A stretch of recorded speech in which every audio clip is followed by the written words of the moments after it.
শিক্ষার্থীরা, তোমাদের আজকের ক্লাসে স্বাগতম। আমাদের আজকের ক্লাসটি হচ্ছে গণিতের জিওমেট্রি অংশ।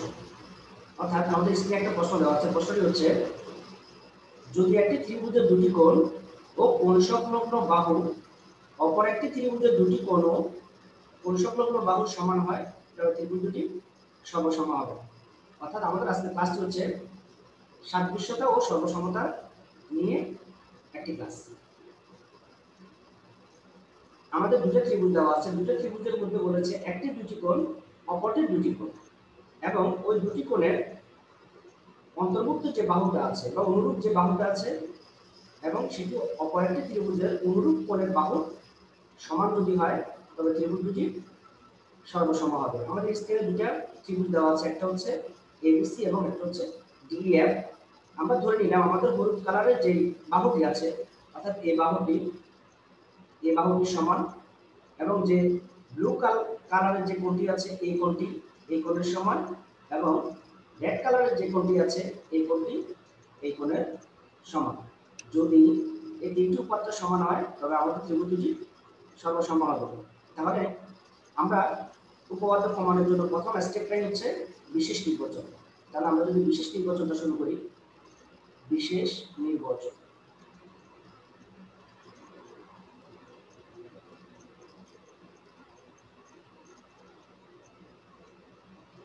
মনে করি ত্রিভুজ এবিসি ও ত্রিভুজ ডিইএফ এ আমাদের বিসি বাহু সমান ইএফ বাহু, বিসি সমান ইএফ, এই কোণটার নাম হচ্ছে বিকোণ। তাহলে বিকোণ সমান বিকোণ, বিকোণ সমান বিকোণ, এবং সিকোণ সমান এফ কোণ। প্রমাণ করতে হবে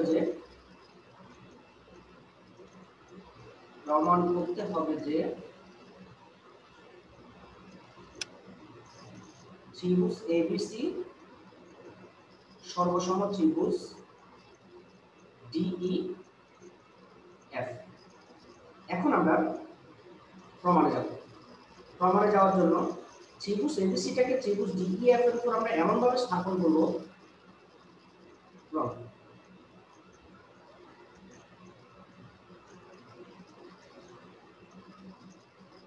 ত্রিভুজ এবিসি কে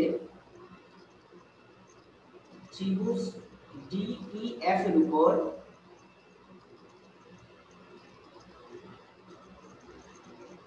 এমন ভাবে স্থাপন করি যেন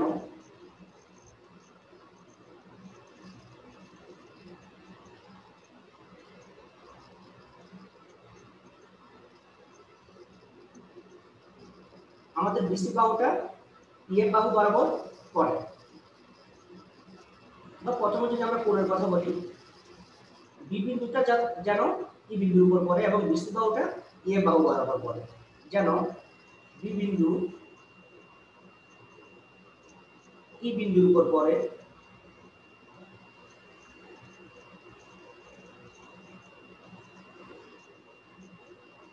অর্থাৎ আমাদের এ বিন্দুটা এ বিন্দুর উপর পড়বে, এবং যে বাহুটা আছে হলুদ কালারের বিসি বাহুটা ইএফ বাহু বরাবর পড়ে।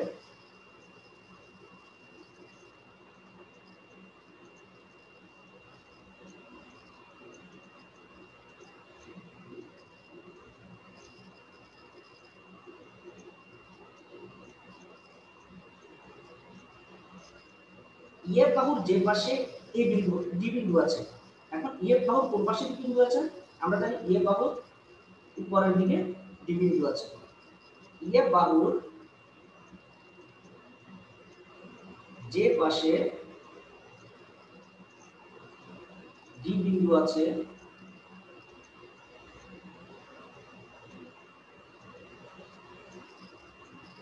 তাহলে এ বিন্দুটাই যে বিসি বাহুর যে এ বিন্দুটা আছে, বিসি বাহুর উপরের দিকে যে বিন্দুটা আছে সেটি যেন ওই পাশেই পড়ে।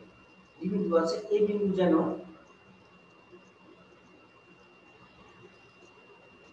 সে পাশে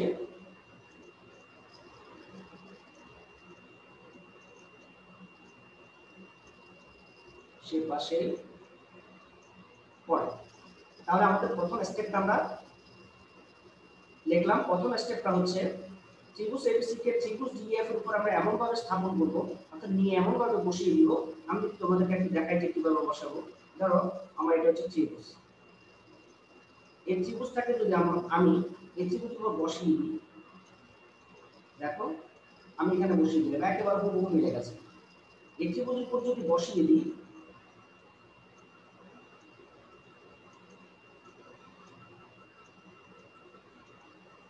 তাহলে বি বিন্দুটা এই বিন্দুর উপর পড়বে, বিসি বাহুটা এ বাহু বরাবর পড়বে, এবং এ বাহুর যে পাশে ডি আছে আমি তোমাদেরকে অ্যারো চিহ্ন দিয়ে দেখিয়ে দিয়েছি যে ডি বিন্দুটা আছে এ বাহুর উপরের দিকে, তাহলে বিসি বাহুর এই বিন্দুটাও উপরের দিকে পড়বে, অর্থাৎ ডি বিন্দু যে পাশে আছে এই বিন্দু সে পাশে পড়বে। এখন আমরা দ্বিতীয় স্টেপে যাব। আমাদের দ্বিতীয় স্টেপটা কি হবে?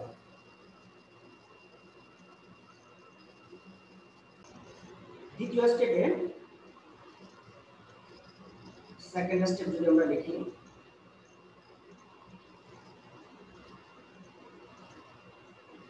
যেহেতু বি বিন্দু ই বিন্দুর উপর পড়ে, যেহেতু বি বিন্দু ই বিন্দুর উপর পড়ে,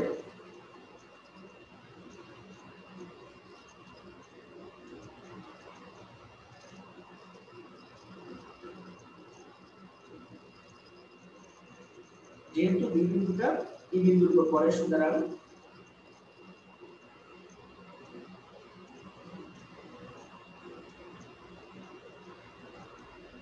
সেহেতু এবি বাহু ডিই বাহু বরাবর পড়বে।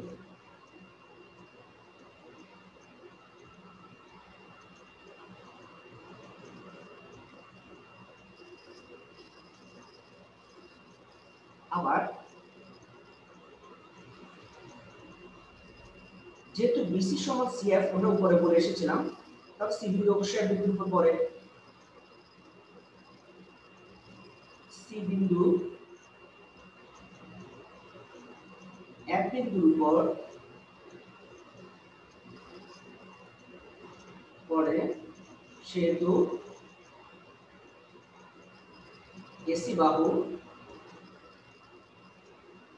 ডিএফ বাহু বরাবর পড়বে।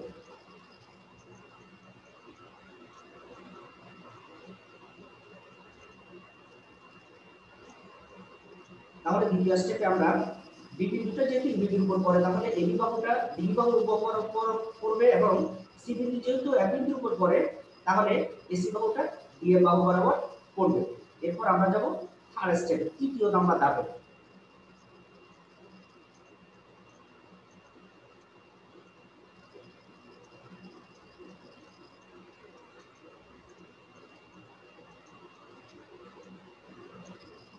যেহেতু এবি এবং এসি ডিই এবং ডিএফ বরাবর পড়ে, অর্থাৎ এবি বাহু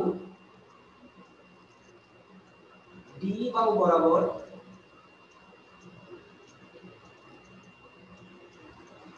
এবং এসি বাহু ডিএফ বাহু বরাবর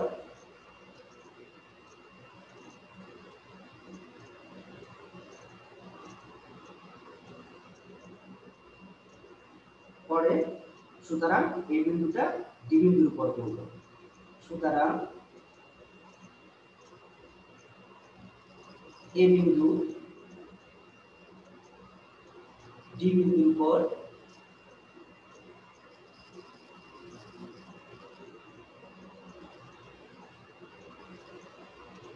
সুতরাং ত্রিভুজ এবিসি ত্রিভুজ ডিইএফ এর উপর সমকোণিত হবে।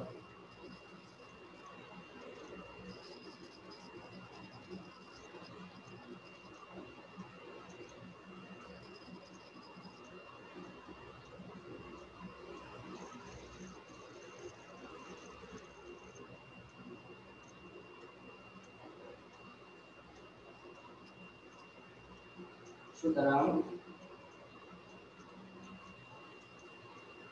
ত্রিভুজ এবিসি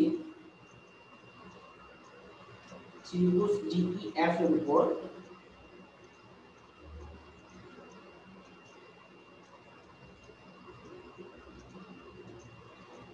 সমপতিত হবে, অর্থাৎ ত্রিভুজ এবিসি সর্বসম ত্রিভুজ ডিইএফ প্রমাণিত। তাহলে সেক্ষেত্রে যদি একটি ত্রিভুজের দুটি কোণ ও অনুরূপ বাহু বা কোণ সংলগ্ন বাহু অপর একটি ত্রিভুজের দুটি কোণ ও অনুরূপ বাহু যদি সমান হয় তাহলে ত্রিভুজ দুটি সমসম হবে। তোমরা বাসায় মিনিমাম 3-4 বার প্র্যাকটিস করবে। ভালো থাকবে। আল্লাহ হাফেজ।